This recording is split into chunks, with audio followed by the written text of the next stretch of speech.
Bismillahirrahmanirrahim. Assalamualaikum warahmatullahi wabarakatuh. Alhamdulillah, pada hari ini kita dipertemukan kembali bersama Ustazah Sofi untuk belajar bersama-sama mengenai akhlak, yakni mengenai adab makan dan minum. Pada pertemuan sebelumnya, kita sudah belajar mengenai adab sebelum makan, yakni apa? Masih ada yang ingat? Iya, yakni dengan menyebut nama Allah sebelum makan ataupun ketika kita lupa menyebutnya. Nah, masih ingat ya semuanya? Kita akan melanjutkan mengenai beberapa hal, yakni mengenai adab ketika makan dan minum. Sudah siap ya semuanya? Sebelum kita melanjutkan, mari kita buka pertemuan hari ini dengan membaca basmalah bersama-sama. Bismillahirrahmanirrahim. Kita buka dengan doa sebelum belajar. Rabbi zidni ilma warzuqni fahma. Ya Allah, tambahkanlah ilmu kepadaku dan karuniakanlah pemahaman yang baik. Amin ya rabbal alamin. Adab yang pertama yang akan Ustazah Sofi sampaikan mengenai adab ketika makan dan minum adalah makan dengan tangan kanan, dan makan dari makanan yang terdekat.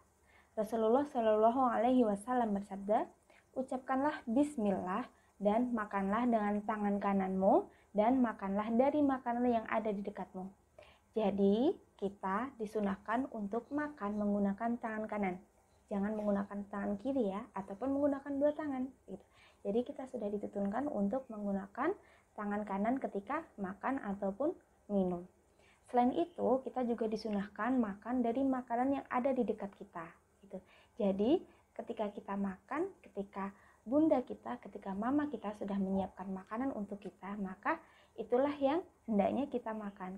Karena insya Allah orang tua kita sudah menyiapkan makanan yang halal lagi baik untuk kita.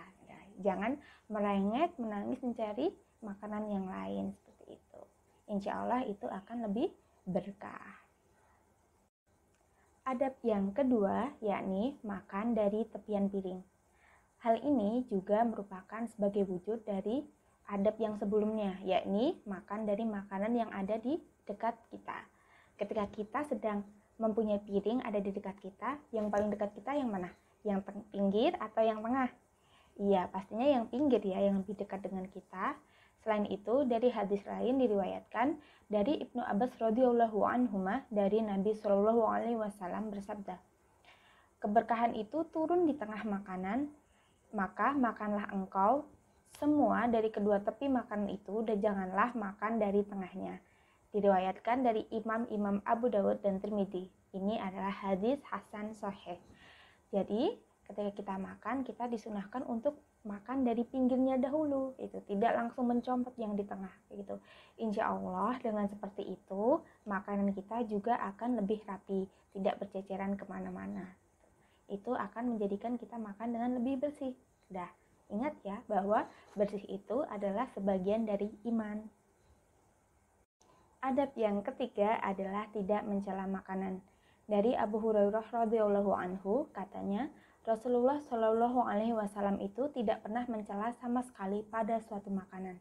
Jikalau beliau ingin pada makanan itu, beliau pun memakannya. Dan jikalau tidak menyukainya, maka beliau tinggalkan tanpa mengucapkan celaan padanya. Jadi, ketika kita memiliki makanan di mana kita menyukainya, maka hendaknya kita memakannya. Atau bahkan kita disunahkan untuk memujinya kayak gitu. Wah, makanan ini enak ya kayak gitu. Namun ketika kita menemukan makanan yang kita tidak suka, mungkin karena rasanya kurang enak kayak gitu. Mungkin misal masakannya keasinan ataupun terlalu manis kayak gitu, maka kita hendaknya tidak mencelanya kayak gitu. Nah, namun kita tidak boleh, makanannya nggak enak kayak gitu. Nah, kita lebih baik kita diam saja kayak gitu. Kita tidak mencelanya, ataupun boleh juga kita mengingatkan yang masaknya gitu. Misal, bunda makanannya kayaknya kurang asin deh gitu. Nah, itu nggak apa-apa, yang penting kita tidak menjelek-jelekannya, kita tidak mencelanya kayak gitu. Itu ya adik-adik. Adab yang keempat yakni makan bersama orang banyak. Nah, maksudnya gimana ya? Kayak gitu. Kita baca dulu hadisnya. Dari Abu Hurairah radhiyallahu anhu, katanya Rasulullah Shallallahu alaihi wasallam bersabda, makanan untuk 2 orang itu dapat mencukupi 3 orang, sedangkan makanan untuk 3 orang dapat mencukupi untuk 4 orang. Nah, di sini maksudnya ketika kita memiliki makanan untuk 2 orang, sesungguhnya apabila makanan itu kita bagi-bagi untuk 3 orang pun itu akan cukup. Dan apabila kita memiliki makanan untuk 3 orang, itu juga akan cukup apabila kita membaginya bersama 4 orang dan seterusnya kayak gitu. Nah, maksud yang lainnya di sini juga disampaikan bahwa hendaknya kita tidak pelit untuk berbagi bersama orang lain kayak gitu. Jadi misal nih adik-adik berada di rumah mempunyai makanan, tidak masalah jika kita membaginya dengan kakak kita kayak gitu. Jadi jangan pelit kayak gitu, punya makanan disimpan aku makan sendiri kayak gitu. Itu kurang baik. Misalnya di sekolah gitu ya, nanti ya kalau udah di sekolah bertemu dengan teman-teman lainnya, kita memiliki makanan, maka hendaknya kita juga menawarkan pada teman kita, teman-teman ada yang mau nggak kayak gitu, ketika makanan tersebut bisa dibagi kayak gitu. Tapi kalau misal kita cuma punya permen satu, kalau dibagi kan nanti jadi kotor ya kayak gitu. Jadinya ya sudah, ketika makanan itu kita bagi, kita tawarkan kepada yang lain gitu. Dengan membagi makanan, insya Allah kita akan mendapatkan keberkahan yang lebih banyak.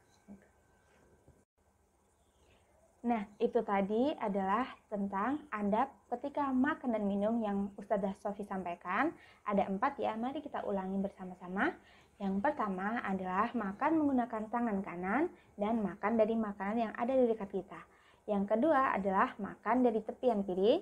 Yang ketiga adalah tidak mencela makanan, dan yang keempat adalah makan bersama orang banyak. Nah, dari 4 hal tadi, silakan jangan lupa adik-adik untuk mengamalkannya. Begitu pula dengan Ustazah Sofi, sehingga semoga dengan kita mengamalkan apa-apa yang dituntunkan Rasulullah ketika makan, kita akan memperoleh semakin banyak keberkahan dalam makanan kita. Nah, insya Allah pada pertemuan selanjutnya Ustazah Sofi akan melanjutkan mengenai adab ketika makan dan minum. Masih ada beberapa hal lagi ya. Jangan lupa untuk selalu diamalkan. Mari kita akhiri dengan membaca hamdalah bersama-sama. Alhamdulillahirabbil alamin. Doa kafaratul majlis. Subhanakallahumma wa bihamdika asyhadu alla ilaha illa anta astaghfiruka wa atubu ilaik. Assalamualaikum warahmatullahi wabarakatuh.